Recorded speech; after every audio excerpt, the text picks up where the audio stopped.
بسم اللہ الرحمن الرحیم۔ ڈسکور اوریجنل کے معزز ناظرین، السلام علیکم۔ اب کس نمبر 340 ملاحظہ فرمائیں، اور ساتھ میں نئے آنے والے دوستوں سے خصوصی گزارش ہے کہ چینل کو سبسکرائب، لائک اینڈ شیئر کرنا مت بھولیے۔ جب میں باہر نکل چکا تو میں نے پھر میاں بیوی کے لڑنے کی آواز سنی۔ وہ بیوی سے 100 کا دوسرا نوٹ بھی ہتھیانا چاہتا تھا، اور بیوی اسے ہر ڈرام کے لقب سے نوازنے کے بعد صاف اعلان کر چکی تھی کہ اسے ایک پیسہ نہیں دے گی۔ واپسی پر میں نے گھڑی دیکھی تو 7:30 بج رہے تھے۔ مجھے پون گھنٹے سے زیادہ ہو چکا تھا۔ واپسی کے سفر میں سب سے زیادہ خطرہ راستہ بھٹک جانے کا تھا۔ میں نے آتے وقت چند نشانیاں ذہن میں رکھی تھی۔ اب انہی نشانیوں کو تلاش کرتے ہوئے میں اپنے اندازے کے مطابق صحیح سمت بڑھ رہا تھا، لیکن آدھے گھنٹے کے بعد مجھے معلوم ہو گیا کہ میں راستہ بھول گیا ہوں۔ وہاں سب درخت ایک سے تھے اور اندھیرے میں جنگل کا ایک حصہ دوسرے سے ذرا مختلف نہ لگتا تھا۔ بھٹک کر زیادہ دور جانے کی بجائے میں نے وہیں اپنی سمت درست کر لینے کا فیصلہ کیا۔ میں نے کھانا اور پانی کا ڈول نیچے رکھا اور ایک درخت پر چڑھ گیا۔ میں اس چٹان کو تلاش کرنا چاہتا تھا جس پر سے میں نے گاؤں کے کسی گھر سے اٹھنے والا دھواں دیکھا تھا۔ گاؤں اب مجھے اپنے پیچھے دکھائی دیا۔ اس کے چند گھروں میں چمکنے والے چراغ تاریکی میں جگنوں سے لگتے تھے۔ دائیں جانب وہ سوکھا ہوا برساتی دریا تھا۔ ان دونوں مقامات کو ذہن میں رکھتے ہوئے میں نے پھر اپنی سمت کا تعین کیا تو مجھے وہ چٹان بھی نظر آ گئی۔ اندھیرے میں اس کا سیاہ وجود بہت دھندلا نظر آتا تھا، مگر میں نے اس کی مخروطی بناوٹ کو پہچان لیا۔ میں اترنے ہی والا تھا کہ میری نظر بہت دور ایک تیز روشنی سے چوندے آ گئی۔ دور کہیں کسی گاڑی نے موڑ کاٹا تھا اور یہ اس کی ہیڈ لائٹس تھی۔ میں ٹھٹک کر رک گیا۔ غالباً یہ وہی سڑک تھی جس پر میں نے واپسی کا سفر کیا تھا۔ سم سے یہی اندازہ ہوا کہ یہ بڑی سڑک سے نکلنے والی وہی چھوٹی سڑک ہے جس پر گزشتہ رات میں نے اور موہنی نے ایک ٹرک میں سفر کیا تھا۔ کوئی گاڑی اس سڑک پر کیمپ کی سمت میں جا رہی تھی۔ میں درخت پر سے اس کی متحرک روشنی کو آگے بڑھتے ہوئے دیکھ سکتا تھا۔ بائیں جانب افق سرخ دکھائی دیتا تھا۔ غالباً کیمپ میں لگنے والی آگ ابھی تک بجھی نہیں تھی۔ جب گاڑی کی لائٹ میری نظروں سے اوجھل ہو گئی تو میں نیچے اترا۔ اس تباہ شدہ کیمپ کی طرف جانے والی یہ گاڑی دشمنوں کی بھی ہو سکتی تھی اور پولیس کی بھی۔ 10 منٹ بعد میں نے اچانک خود کو وہیں پایا جہاں میں مونی کو چھوڑ کر گیا تھا۔ اس مرتبہ میں نے اپنی سمت مقرر کرنے میں اندازے کی کوئی غلطی نہیں کی، لیکن مونی وہاں نہیں تھی جہاں میں اسے کینوس بچھا کے لٹا گیا تھا۔ کینوس کا وہ ٹکڑا اسی طرح پھیلا ہوا تھا اور غور سے دیکھنے پر مجھے سیاہی میں سفیدی کا چھوٹا سا دبا نظر آیا۔ یہ وہی چٹ تھی جسے میں مونی کے کپڑوں پر لگا گیا تھا۔ صاف ظاہر تھا کہ ہوش میں آتی اس نے میرا پیغام پڑھ لیا تھا۔ اس کاغذ کے پردے کی وہاں موجودگی یہ ثابت بھی کرتی تھی کہ مونی کچھ دیر پہلے ہی اٹھی ہوگی۔ کاغذ کا وہ پردہ وہاں زیادہ دیر تک نہیں پڑا رہ سکتا تھا۔ معمولی سا ہوا کا جھونکا اسے اڑا کر لے جاتا۔ فوری طور پر مجھے 2 خیال آئے۔ پہلا یہ کہ مونی کا نام اور حوالہ استعمال کرنے والی نرملا موقع پاتے ہی فرار ہو گئی۔ دوسرا یہ کہ اس عرصے میں کوئی اسے اٹھا کر لے گیا۔ ہم ابھی تقریب کاری کی اس تربیت گاہ سے اتنے دور نہیں تھے کہ خود کو محفوظ سمجھنے لگتے۔ شکست کے احساس سے 2-4 ہونے والے شکاری چوٹ کھائے ہوئے ناگ سے زیادہ مشتعل ہوں گے۔ جیسے انہیں معلوم ہوا کہ کوئی جان سے اسٹیشن ویگن نکال کر لے گیا ہے، وہ سب ارد گرد کے علاقے کو چھان ماریں گے۔ یہ جنگل ایک خاصی محفوظ پناہ گاہ ہے، یہ بات وہ بھی جانتے ہیں۔ جو بات میرے ذہن میں تھی وہ ان کے دماغ میں بھی تو آ سکتی تھی۔ وہ فرض کر سکتے ہیں کہ فی الحال میں اسٹیشن ویگن لے کر کراچی یا پشاور کی طرف جانے والی سڑک سے دور رہوں گا، اور اس وقت نکلوں گا جب جستجو کرنے والے مایوس ہو جائیں گے۔ ہر صورت میں میری یہ کوتاہی سے زیادہ کم عقلی ثابت ہوتی تھی۔ اگر وہ لڑکی جو بلا شبہ بہت ہوشیار اور باخبر تھی مجھے اپنی معلومات کی بنا پر موہنی ہونے کا یقین دلانے میں کامیاب رہی، اور میں اپنے ماضی کی تصویر دیکھ کر سوچنے سمجھنے کی صلاحیت گم کر بیٹھا، تو یہ میری جذباتی خماقت تھی۔ اور اگر کوئی شکاری جو میری تلاش میں آیا تھا اسے اٹھا کر لے گیا تو یہ میری عاقبت نا اندیشی تھی۔ مجھے سوچنا چاہیے تھا کہ ایسا ہو سکتا ہے، اور اگر ایسا ہوا تو وہ لڑکی اپنا دفاع نہیں کر سکے گی۔ میں نے ادھر ادھر دیکھا اور اسے آہستہ سے آواز دی، موہنی۔ مکمل خاموشی نے میری پکار کا مذاق اڑایا۔ کون موہنی؟ وہ تو نرملا تھی۔ میں ڈرتے ڈرتے چٹان کی طرف بڑھا جس کے پیچھے میں نے گاڑی کو چھپا کے کھڑا کیا تھا۔ یہ میری بھول تھی کہ میں نے دشمن پر اعتبار کیا اور ایک عورت کی باتوں میں آ گیا، یہ جانتے ہوئے بھی کہ دشمن کے آگے بڑے بڑے عاقل خان بہادر پٹ جاتے ہیں۔ وہ یقیناً گاڑی بھی لے گئی ہوگی، وہ اسی موقع کے انتظار میں تھی۔ گاڑی کے ساتھ وہ سب کچھ لے گئی ہوگی، وہ سب ثبوت جو تقریب کاروں کی سرگرمیوں کو ثابت کرتے تھے، لاکھوں روپے کی پاکستانی کرنسی جو تقریب کاروں کے لیے بھیجی گئی تھی، اور وہ اسلحہ جو میرے کام آ سکتا تھا۔ میں اب اکیلا اور خالی ہاتھ اس جنگل میں بھٹک رہا تھا۔ بائیں جانب سے موڑ کاٹ کر میں اس چٹان کے پیچھے پہنچا۔ گاڑی کو اپنی جگہ دیکھ کر میری جان میں جان آئی۔ اگر وہ جاتے ہوئے گاڑی بھی لے جاتی تو میری ساری محنت اکارک جاتی۔ ابھی بھی اس نے میری کامیابی کے غرور میں شرمندگی کا احساس شامل تو کر ہی دیا تھا۔ میں نے سنا تھا کہ مومن ایک ہی سوراخ سے 2 بار نہیں ڈسا جاتا۔ یہ وہی عورت تو نہ تھی، مگر بہرحال یہ بھی عورت تھی۔ پہلی بار مجھے اعتماد کرنے کی سزا زیب النساء نے دی تھی، اور اس کی معصومیت کے انداز میں چھپی ہوئی یاری میں نہ دیکھ سکا، اور وہ مجھے چرکا دے کر نکل گئی تھی۔ یہ دوسری عورت تھی جس نے میرے دل میں یادوں کے چراغ روشن کیے تھے۔ میں محتاط رہنے کے باوجود بھول گیا تھا کہ وہ ایک تربیت یافتہ ایجنٹ ہے، جس کو تیار کرنے میں جزیات تفصیلات پر مہینوں ریسرچ میں صرف کر دیے گئے ہوں گے۔ وہ میرے بارے میں اتنا ہی جانتی تھی جتنا رابعہ اور محسن بھی نہیں جانتے تھے۔ یہ تاثر دے کر اس نے مجھ سے میرا یقین چھین لیا تھا۔ میں انہی خیالات میں غلطاں جنگل کی ویرانی سے گزرنے والی رات کو دیکھ رہا تھا اور سوچ رہا تھا۔ شام کو ایشانوں میں بسیرا کرنے سے پہلے شور مچانے والے پرندے اب خاموش تھے، اور درختوں سے ہوا سرسراتی ہوئی گزر رہی تھی۔ میں ایک ہاتھ میں پوٹلی اور دوسرے ہاتھ میں ڈول لٹکائے خود کو سفر کی اگلی منزل کے لیے تیار کر رہا تھا۔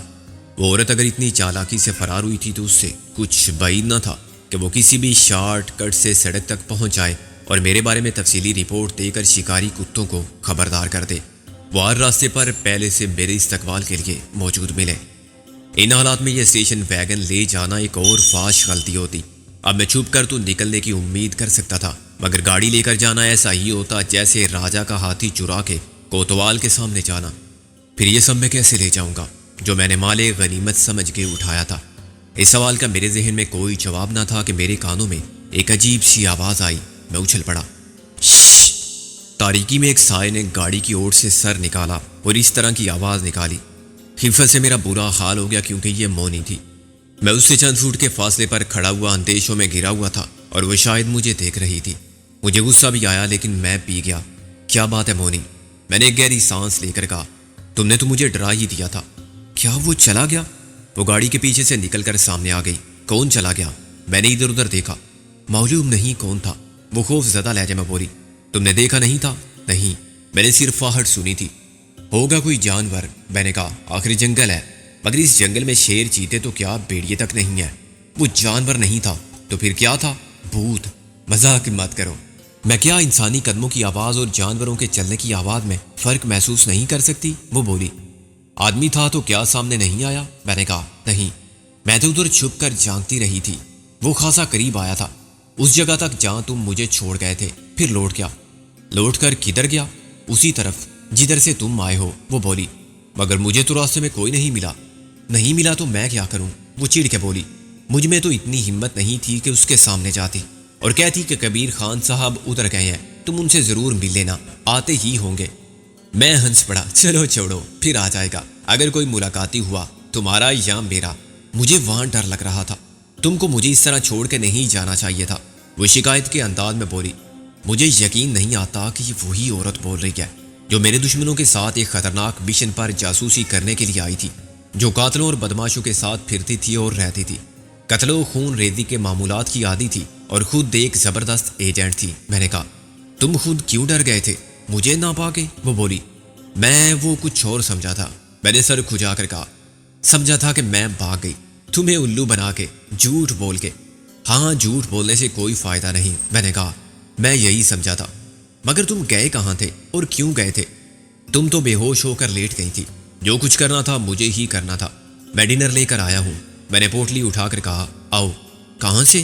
وہ بولی اور میرے ساتھ چلنے لگی۔ مجھے ایک گاؤں مل گیا، وہاں ایک لالچی آدمی مل گیا، اس سے سب کچھ مل گیا۔ میں نے کہا، مجھے بھوک تو خیر بالکل نہیں۔ وہ بولی، مگر تم لائے کیا ہو؟ خالص قدرتی خوراک جو میرے آبا و اجداد کو میسر تھی۔ میں نے پوٹلی کھول کر کہا، خالص مکھن، خالص گڑ، خالص گندم کی روٹی اور خالص پانی۔ تم کھا لو گے یہ سب؟ اس نے حیرانی سے کہا۔ کھانا تو پڑے گا، میں نے کہا، ورنہ بھوک میں تو نہ نیند آئے گی اور نہ عقل کام کرے گی۔ مگر کاش کیا؟ وہ پانی کا ڈول اٹھا کے بولی۔ کاش اس وقت کوئی فرشتہ نمودار ہو کے پوچھے کہ اپنی ایک خواہش بیان کر۔ میں نے کہا، تو میں کہوں کہ ایک mug coffee, very black and very hard, and thank you very much فرشتے۔ وہ ہنس پڑی۔ اس نے ڈول سے 2 گھونٹ پانی پی لیا تھا۔ فرض کرو ایسا ہو جائے، میں فرشتہ تو نہیں۔ ہاں، فرشتے غالباً مذکر ہوتے ہیں۔ میں نے کہا، تم واقعی کچھ نہیں کھاؤ گی؟ مجھے تو سخت بھوک لگی ہے۔ میں چائے بناتی ہوں، اس نے کہا۔ میں خاصی رفتار سے کھانے لگا تھا۔ ان الفاظ کا مفہوم چنانچہ سیکنڈ بعد واضح ہوا تو میرا ہاتھ رک گیا اور ایک نوالہ میرے حلق میں اٹک گیا۔ کیا کہا تم نے؟ کیا بنانے کی بات؟ میں نے لقمہ نیچے اتارنے کے لیے ڈول سے منہ لگا کے پانی پیا۔ میرے کانوں نے غلط سنا؟ تم نے ٹھیک سنا۔ کافی تو نہیں ملے گی مگر چائے مل سکتی ہے، وہ بولی۔ کیسے مل سکتی ہے؟ جادو سے؟ یا تم وائرلیس پر پیغام دو گی کہیں؟ اسٹیشن ویگن میں ایک ہفتے کا ڈرائی راشن رہتا ہے، تم نے دیکھا نہیں؟ وہ بولی۔ ایمرجنسی میں 4 آدمی پورا ہفتہ گزار سکتے ہیں۔ وہ ڈرائی راشن جو فوجیوں کو میدان جنگ کے لیے ملتا ہے؟ میں نے کہا۔ اس نے اقرار میں سر ہلایا۔ اس کا مطلب ہے تم نے دیکھا ہے؟ دوسری جنگ عظیم کے بعد کی کچھ چیزیں دیکھی تھی، میں نے کہا۔ ان میں چھوٹی چھوٹی ڈبیاں بھی ہوتی تھی، ایک ڈبیا گولتے ہوئے پانی میں ڈالو اور ایک کپ چائے تیار۔ کیا یہ بھی ویسی چیز ہے؟ خیر جیسی بھی ہے تم لے آؤ، تم چلو میرے ساتھ، وہ بولی۔ اسٹیشن ویگن کے پیچھے والے حصے میں سیٹ کے نیچے ایک باکس سا تھا۔ اگر میں اسے دیکھتا تو شاید ٹول باکس سمجھتا، جس میں گاڑی کی مرمت میں کام آنے والے اوزار رکھے جاتے ہیں، لیکن اس کے اندر سے مونی نے کئی پیکٹ نکالے۔ گیٹ کھولنے سے اندر چھت میں لگی ہوئی لائٹ روشن ہو گئی۔ اسی معمولی سی روشنی میں چند چیزیں میں نے پہچان لی۔ ایک تو شکر پارے جیسے بسکٹ تھے۔ مجھے نہیں معلوم کہ یہ بسکٹ کس چیز سے بنائے جاتے ہیں، لیکن ان میں کیلوریز بہت زیادہ ہوتی ہیں۔ ایک بسکٹ 24 گھنٹے کے لیے غذا اور توانائی فراہم کر دیتا ہے۔ آدھا بسکٹ پورے کھانے کے برابر ہوتا ہے۔ یہ سخت ٹھوس اور بے مزہ بسکٹ میں نے کسی فوجی سے لے کر چکھا تھا اور بہت مشکل سے چوتھائی کھا پایا تھا۔ اسے مجھے پیٹ بھر جانے کا احساس ہوا تھا۔ باکس میں اکیلے بسکٹ پیکٹ کی صورت میں رکھے ہوئے تھے اور 1 درجن والے 6 پیکٹ خوراک کا کافی بڑا ذخیرہ سمجھے جا سکتے ہیں۔ اس کے ساتھ ہی ایسے پیکٹ تھے جس سے 100 کپ چائے بنائی جا سکتی ہے۔ کنڈینس کیے ہوئے دودھ کے 4 ڈبے تھے۔ چینی کی جگہ میٹھی ٹیبلٹ تھی، ہر گولی دال کے دانے سے بھی چھوٹی تھی۔ یہ سکرین تھی جو ذیابیطس کے مریض بھی استعمال کرتے ہیں، اور میری معلومات کے مطابق سکرین کو چینی کے مقابلے میں 100 گنا سے بھی زائد میٹھا کرنے کی صلاحیت حاصل ہے۔ چنانچہ مضر ہونے کے باوجود تجارتی پیمانے پر یہ سستی چیز مٹھاس پیدا کرنے میں چینی کی جگہ عام استعمال کی جاتی ہے۔ ایک ننھی سی گولی ایک چینی کے چمچے کے برابر تھی، اور جو ڈبیا مونی نے مجھے دکھائی اس میں شاید 500 گولیاں ہوں گی۔ باقی سے میں سگریٹ بھرے ہوئے تھے۔ یہ لاٹری میں نکلنے والا خزانہ تھا۔ اس کی دریافت نے مجھے اتنا ہی خوش کیا جتنا امریکہ کی دریافت نے کولمبس کو کیا ہوگا۔ میرا موڈ ذرا سی دیر کے لیے بالکل بدل گیا۔ میں جنگ اور سیاست، گردش حالات اور ماضی و مستقبل کو بھول کے حال کے لمحے گزراں سے وابستہ ہو گیا۔ میں نے محسوس کیا کہ یہ جنگل میں پکنک کی رات ہے اور ہم دونوں یہاں صرف ایڈونچر اور مسرت کی تلاش میں آئے ہیں۔ اس کے اور میرے درمیان بہت فاصلے تھے، وقت کے، سرحدوں کے، عقیدوں کے، رشتوں کے اور جذبوں کے، مگر میرا تھکا ہوا جسم اور دماغ ایک عارضی خوشی کی پناہ کے لیے مچل گیا۔ میں نے بڑے شوق اور انہماک سے جنگل کے درختوں سے ٹہنیاں توڑی۔ اس وقت مجھے وہ بات یاد نہیں آئی جو بچپن میں ماں نے کہی تھی کہ درخت بھی جاندار ہوتے ہیں اور رات کو سوتے ہیں۔ میں نے سوتے میں ان کو شاخوں سے محروم کر دیا، پتے نوش ڈالے، اور جب اپنے مطلب اور ضرورت کے مطابق لکڑیاں جمع کرنے میں کامیاب ہو گیا تو میں نے اس کینوس کے ٹکڑے کا خیمہ کھڑا کیا، اس طرح کے اگلے حصے میں 2 شاخیں آپس میں 8 کے ہندسے کی طرح کھڑی کر دی جائیں۔ ایسی 2 شاخیں پیچھے تھیں، ان کے اوپر ایک لمبی سیدھی شاخ آ گئی جس نے دونوں 8 کے ہندسوں کی نوک سے رشتہ پیوست کر لیا۔ جب میں نے اس پر کینوس ڈالا تو یہ ایک مخروطی خیمہ بن گیا جو نیچے سے 5 فٹ چوڑا تھا اور پیچھے 8 فٹ تک پھیلا ہوا تھا۔ اس کی بلندی 3 فٹ تھی۔ اتنی دیر میں مونی نے خشک لکڑیاں اکٹھی کر کے پانی والے ڈول کو درخت کی ایک شاخ کے ساتھ باندھ دیا۔ پتلی سی شاخ اس کے بوجھ سے جھکی تو ڈول زمین سے 1 فٹ اوپر رہ گیا۔ مونی نے اس کے نیچے لکڑیاں جلانے میں زنانہ مہارت کا مظاہرہ کیا۔ آدھے گھنٹے میں آدھا ڈول ابلتی ہوئی چائے تیار ہو گئی۔ یہ شاید 10 کپ چائے تھی۔ مونی نے اس میں 15 ٹی بیگز ڈال دیے تھے۔ چائے پینے کے لیے وہ پیالہ صاف کیا گیا جس میں مکھن تھا۔ مکھن کو 2 روٹیوں کے درمیان پیک کر دیا گیا اور تھوڑی سی ابلتی ہوئی چائے نے پیالے کی چکنائی صاف کر دی۔ جب مونی نے مجھے چائے کا پیالہ پیش کیا تو میں خیمے کے نیچے کی زمین صاف کر رہا تھا۔ یہ کیا ہے؟ میں نے کہا۔ یہ چائے ہے، اور کیا ہے؟ وہ بولی۔ اسے چائے کہتے ہیں؟ میں نے کہا۔ دودھ کے 4 ڈبے گھول دیے کیا؟ چینی بھی سب ڈال دی ہوگی؟ پی کے تو دیکھو، مونی نے خفگی سے کہا۔ یہ تم پیو، میں نے کہا۔ مجھے تو صرف چائے چاہیے، اس رات سے زیادہ کالی، سچ سے زیادہ تلخ، نہ دودھ نہ وہ مٹھاس کی گولی، صرف قہوہ پیو گے؟ وہ افسوس سے سر ہلانے لگی۔ ایسی مزیدار چائے ہے، مزیدار ہوگی مگر چائے نہیں ہے، میں نے اسے سمجھایا۔ جب بھی لا کر میری باری آئی تو میں نے نہایت ندیدے پن سے یکے بعد دیگرے 2 پیالے خلق میں انڈیلے۔ میری زبان اور ہونٹ چلے مگر لذت اور سرور کی کیفیت نے مجھے احساس نہ ہونے دیا۔ خامزنانہ سوچ کے مطابق مونی کو بھی سخت صدمہ تھا کہ میں یہ کالا زہر پی کے اپنی جان چلا رہا ہوں۔ میں نے اس کے خیالات بدلنے کی کوشش بالکل نہیں کی۔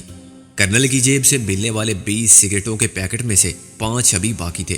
اس کے بعد مجھے وہی سگریٹ پینے تھے جو اسٹیشن ویگن کے سٹاک میں تھے، ایک گھٹیا برانڈ جو بھارت میں مقبول تھا۔ تم نے یہ خیمہ لگانے میں بڑی محنت کی، مونی نے اس وقت کہا جب میں دوسرا سگریٹ پہلے سے چلا رہا تھا۔ ہاں، مجھے فضول محنت کی عادت ہے، میں نے کہا۔ کچھ کیے بغیر رہا نہیں جاتا۔ میں فرش خاک پر بڑے آرام سے لیٹا ہوا تھا۔ وہ مجھ سے 2 فٹ دور بیٹھی ہوئی تھی۔ سونے کے لیے گاڑی تھی۔ نیند کے بارے میں مشہور ہے کہ سولی پر بھی آ جاتی ہے، میں نے کہا۔ مجھے تو یہاں بھی نہیں آ رہی ہے، تم چاہو تو گاڑی میں جا کے سو جاؤ۔ اس نے نفی میں سر ہلایا۔ تم نے میرے بارے میں کچھ نہیں پوچھا؟ کیا پوچھوں؟ میں نے کہا۔ یہی کہ میں نے ایسا کیوں کیا؟ وہ بولی۔ میں نے اپنوں کا ساتھ کیوں چھوڑا؟ تم نے موہن کے بارے میں بھی نہیں پوچھا؟ موہن تمہارا بھائی؟ میں نے کہا۔ وہ کہاں ہے؟ وہ اپنی مونی کے پاس، وہ تلخی سے بولی۔ کیا مطلب؟ میں ایک دم اٹھ بیٹھا۔ مدموہن میرا بھائی تھا، وہ بولی۔ تمہیں تو اس کا پورا نام کہاں یاد ہوگا؟ وہ مدموہن، یہ تم کیا کہہ رہی ہو؟ میرا دماغ سن ہو گیا۔ میں تمہیں الزام نہیں دیتی، وہ بولی۔ تم نے وہی کیا جو تمہیں کرنا چاہیے تھا۔ اسے بھی موقع ملتا تو وہ تمہیں نہ بخشتا۔ وہ تمہارا اتنا ہی دشمن تھا جتنا کرنل یا شرما، شاید ان سے بھی زیادہ۔ تمہیں اس کی موت کا کوئی افسوس نہیں؟ میں دم بخود بیٹھا رہا۔ نہیں، میرے لیے تو وہ بہت پہلے مر گیا تھا۔ وہ اچانک خاموشی سے رونے لگی۔ کتنی بد نصیب ہوتی ہے وہ بہن جس کا ایک ہی بھائی ہو اور وہ اس کی محبت، شفقت اور جذباتی قربت سے محروم ہو۔ جہاں تک مجھے یاد پڑتا ہے، میں نے افسوس سے کہا، وہ پہلے تو ایسا نہیں تھا۔ ہاں، مگر وقت بدلا تو اس کی فطرت بھی بدل گئی۔ مونی نے کہا۔ کیا تمہیں یاد ہے کہ میرے پتا پنڈت دیا ناتھ کیسے آدمی تھے؟ وہ انسان تھے، مکمل انسان، میں نے کہا۔ نہ ہندو نہ مسلمان۔ یہی انسانیت پرستی ان کے لیے تباہی کا سبب بنی، مونی نے کہا۔ انہوں نے فسادات میں تمہارے گھرانے کا ساتھ دیا۔ وہ کسی اور کو تو نہ بچا سکے، مگر تمہیں انہوں نے سال بھر اپنے گھر میں رکھ کے سب کو اپنے خلاف کر لیا تھا۔ وہاں انتہا پسند اور متعصب ہندو اکثریت میں تھے، اور ان کی شاہ پر گنڈے انہیں دن رات دھمکیاں دیتے تھے کہ اس مسلمان کے بچے کو ہمارے حوالے کر دو۔ اچھا، انہوں نے مجھے کبھی نہیں بتایا تھا۔ میں نے ایک احمقانہ بات کی۔ تم کو کیسے بتاتے؟ تم ٹانگ برابر بھی تو نہیں تھے، وہ بولی۔ لیکن ایک بار انہوں نے تم کو میرے ماما کے گھر بھیج دیا تھا، مراد نگر۔ تمہارا ماما؟ مجھے یاد ہے، وہ ایک خوفناک، خطرناک اور ہیبت ناک شخص تھا، میں نے کہا۔ غالباً بہن کی وجہ سے وہ مجھے رکھنے پر مجبور ہو گیا تھا، ورنہ وہ خود مجھے شہید کر دیتا۔ اسی لیے تم کو واپس بلا لیا گیا تھا، مونی بولی۔ پھر جب چاچا وزیر خان تم کو لے گئے تو ہماری شامت آ گئی۔ تمہارے زندہ نکل جانے پر وہ سخت چراغ پا ہوئے جو تمہیں ختم کرنے کے لیے موقع کی تلاش میں تھے۔ انہوں نے ہمارے خلاف زہر افشائی کی، یہ تک کہا کہ ہم اپنے مذہب سے پھر گئے ہیں اور چوری چھپے مسلمان ہو چکے ہیں۔ مون کو لڑکوں نے کئی بار مل کے مارا اور کہا کہ تم دوگلے ہو، غدار اور ملیچ ہو گئے ہو، کیونکہ تم نے ایک ماس خور مسلمان کے ساتھ ایک ہی برتن میں کھایا ہے اور ایک ہی گلاس سے پانی پیا ہے۔ انہوں نے موہن کے ساتھ بات کرنا چھوڑ دیا۔ ایک مرتبہ اس کی مار پیٹ اسکول میں ہوئی۔ کسی بڑے لڑکے نے اعلان کر دیا تھا کہ مون نے اپنی بہن اس مسئلے کو دے دیا۔ مون کا مشتعل ہونا جائز تھا، مگر شکایت الٹی ہوئی اور ماسٹر نے پتا جی کو بلا کے برا بھلا کہا۔ پتا جی نے ماسٹر سے کہا کہ آپ طالب علموں میں مذہبی تعصب کی حوصلہ افزائی کرتے ہیں۔ بات آگے گئی اور موہن کو اسکول سے نکال دیا گیا۔ اس کے بعد موہن نے اپنا بدلہ لیا۔ وہ رات کو گھر سے سبزی کاٹنے کی چھری لے کر گیا اور اس لڑکے کو زخمی کر آیا جس نے اس کی بہن کو گالی دی تھی۔ وہ لڑکا ہاسپٹل میں پڑا رہا اور موہن خوالات میں۔ متعصب اخباروں نے اس خبر کو خوب اچھالا اور نمک مرچ لگا کے شائع کیا۔ ایک اخبار نے تو یہ لکھ مارا کہ پنڈت دیا ناتھ کی بڑی بیٹی کے کبیر خان سے ناجائز مراسم تھے۔ تم سوچو ذرا، میں تو موہن سے بھی چھوٹی تھی۔ کسی نے تصدیق تک نہیں کی کہ میری تمہاری عمر کیا تھی۔ پتا جی کس کس کے خلاف آواز اٹھاتے یا مقدمے بازی کرتے، اس کا مطلب ہے انہوں نے تردید بھی نہیں کی۔ میں نے غصے کی آگ میں جلتے ہوئے کہا، نہیں۔ وہ خود اخبار کے دفتر گئے، موہنی بولی، اور انہوں نے یہ خبر چھاپنے والے کو مارا۔ اخبار کا سارا عملہ موجود تھا۔ ان کے سامنے پتا جی نے رپورٹر کا سر پھاڑ دیا۔ نتیجہ یہ کہ وہ بھی جیل چلے گئے۔ ہمیں کوئی اپنا ضامن تک نہ ملتا تھا۔ موہن تو بچ گیا سزا سے، مگر پتا جی کو 2 سال کی قید ہوئی۔ اس میں ہمارا سب کچھ تباہ ہو گیا۔ ہمارا گھر بک گیا۔ گنڈے ایک بار مجھے اٹھا کر لے گئے، ایک بار ماتا جی کو اٹھا کر لے گئے۔ میں بھونچکا رہ گیا۔ کیوں؟ گنڈے عورتوں کو کیوں اٹھا کر لے جاتے ہیں؟ مونی نے تلخی سے کہا۔ میں اس وقت 14 سال کی تھی، ماتا جی کی عمر 32 سال تھی۔ او مائی گاڈ! یہ سب میری وجہ سے ہوا۔ میں نے اپنا سر تھام لیا۔ یہ سب پنڈت دیا ناتھ کی شرافت اور انسانیت پرست فطرت کے باعث ہوا تھا۔ موہنی نے کہا، تمہیں خود کو الزام دینے کی ضرورت نہیں۔ اس کے بعد کا وقت ہم پر سخت ہی گزرا۔ موہن کو کسی اسکول میں داخلہ نہ ملا۔ وہ اپنے گھر سے اپنے باپ کے نظریات سے، اخلاقی اقدار سے سب سے متنفر اور برگشتہ ہو گیا۔ وہ سمجھتا تھا کہ ساری خرابی کے ذمہ دار پتا جی ہیں۔ نہ وہ تمہیں پناہ دیتے اور نہ ہم پر مصائب کے پہاڑ ٹوٹتے۔ معلوم نہیں اس کے خیالات میں یہ تبدیلی کیوں آئی۔ یہ ایک شکست خوردہ ذہنیت کی علامت تھی۔ میں نے کہا، کچھ بھی سمجھ لو، وہ تمہارے وجود کو ساری نحوست کا سبب سمجھنے لگا اور تمہارا غائبانہ دشمن ہو گیا۔ موہنی نے کہا، اس کا اٹھنا بیٹھنا بھی غلط قسم کے لوگوں میں ہو گیا۔ جب پتا جی کا جیل میں انتقال ہوا تو موہن نے رونے کی بجائے خوشی کا اظہار کیا اور مجھے بھی مارا کہ میں جس باپ کی وجہ سے بچپن ہی میں عورت بن گئی تھی اسے کیوں رو رہی ہوں۔ اس میں ان بدماشوں سے بدلہ لینے کی ہمت نہیں تھی؟ میں نے برہمی سے کہا، جو اس کی ماں اور بہن کو اٹھا کر لے گئے تھے، ان کے بارے میں خود مجھے معلوم نہیں تھا کہ وہ کون تھے، اور آج تو میں بات بھی کر سکتی ہوں۔ ایک وقت تھا کہ میں اپنی ماں سے آنکھ نہیں ملا سکتی تھی اور ماں تو نیم پاگل ہو گئی تھی۔ وہ ایسی باتیں کرتی تھی کہ سن کر مجھے پسینہ آ جاتا تھا۔ اس نے عزت و حرمت کی جس چادر کو اپنی نسوانیت کی ناموس بنا رکھا تھا وہ تار تار ہو گئی تو اس کا احساس ہی مر گیا۔ باپ کی موت کے بعد موہن نے گھر آنا بھی چھوڑ دیا۔ ہمیں کوئی پوچھنے والا نہ رہا۔ کیوں؟ تمہارا وہ ماما جو تمہاری ماتا جی کا بھائی تھا، وہ ایک بار آیا تھا۔ ماتا جی نے پاگل پن میں اسے جو کچھ کہا وہ میں بیان نہیں کر سکتی۔ وہ جان چھڑا کے بھاگ گیا کہ میں ایسی فاحشہ کو اپنے گھر میں کیسے رکھوں۔ وہ ایک حادثہ تھا، اس نے ماں کو فاحشہ کا درجہ دے دیا۔ وہ فاحشہ نہیں تھی، مگر یہ لیبل اس پر لگا دیا گیا۔ مرتے دم تک وہ اپنے شوہر کی وفادار تھی۔ اس نے فحاشی کا لفظ بھی نہ سنا ہوگا، مگر اس حادثے کے بعد وہ انہی لوگوں کی باتیں دہرانے لگی تھی جو اسے اغوا کر کے لے گئے تھے۔ وہ بہت گندی باتیں تھیں، لیکن اس کی اپنی باتیں نہیں تھیں۔ ان لوگوں نے اس کے ذہن کو جلا دیا تھا اور اس کے حافظے میں اپنی غلاظت کے انگارے بھر دیے تھے۔ وہ یہی انگارے اگلتی تھی۔ باپ کی موت کے بعد وہ مشکل سے 6 ماہ زندہ رہی۔ اس تمام عرصے میں موہن ہم سے بالکل لا تعلق ہو گیا، اور تم جانتے ہو ہم نے وہ دن کیسے گزارے؟ تم کہہ سکتے ہو کہ میں بزدل اور بے شرم تھی، ورنہ مر جاتی، خودکشی کر لیتی، لیکن گناہ کے راستے پر نہ چلتی۔ لیکن مجھے اس راستے پر کھینچ کر جانے والے زندہ تھے، اور میں مر جاتی تو ان کا کیا بگڑتا؟ انہی جیسے بھیڑیے جب بھیڑ کی نقاب پہن کے ہمدردی کرنے آئے اور انہوں نے مدد کے لیے ہاتھ بڑھایا تو میں نے ان ہاتھوں کو پہچان لیا۔ میں نے ان کی مدد قبول کر لی اور ان سے بدلہ بھی لیتی رہی۔ میری بے حیائی کو نظر انداز کر دینا۔ یہ ساری زندگی جو میں نے اب تک گزاری ہے حیا کے مفہوم سے نا آشنا تھی۔ میں پہلے 3 مہینے محلے کے سب سے بڑے بدماش کی محبوبہ رہی۔ اس کے ہاتھوں میں نے دوسرے نمبر کے بدماش کو مروا دیا اور نمبر 1 کے خلاف گواہی دے کر اسے بھی پھانسی چڑھوا دیا۔ تیسرا بدماش میری خاطر گواہ بنا تھا۔ اس کا خیال تھا کہ وہ ایک تیر سے 2 شکار کر سکتا ہے، مجھے بھی حاصل کر سکتا ہے اور سب سے بڑے بدماش کا جانشین بھی بن سکتا ہے۔ یہ اس کی آرزو تو پوری ہو گئی، مگر اس کے ساتھ ہی زندگی بھی پوری ہو گئی۔ اس کی لاش 7ویں دن ایک گڑھے سے نکلی۔ اب میں تفصیل سے کیا بتاؤں؟ میں نے ایک طوائف سے بدتر زندگی گزاری۔ طوائف تو صرف پیسے کے لیے خود کو بیچ دی ہے نا، میں نے پیسہ بھی لیا اور پیسہ دینے والوں کی جان بھی لی۔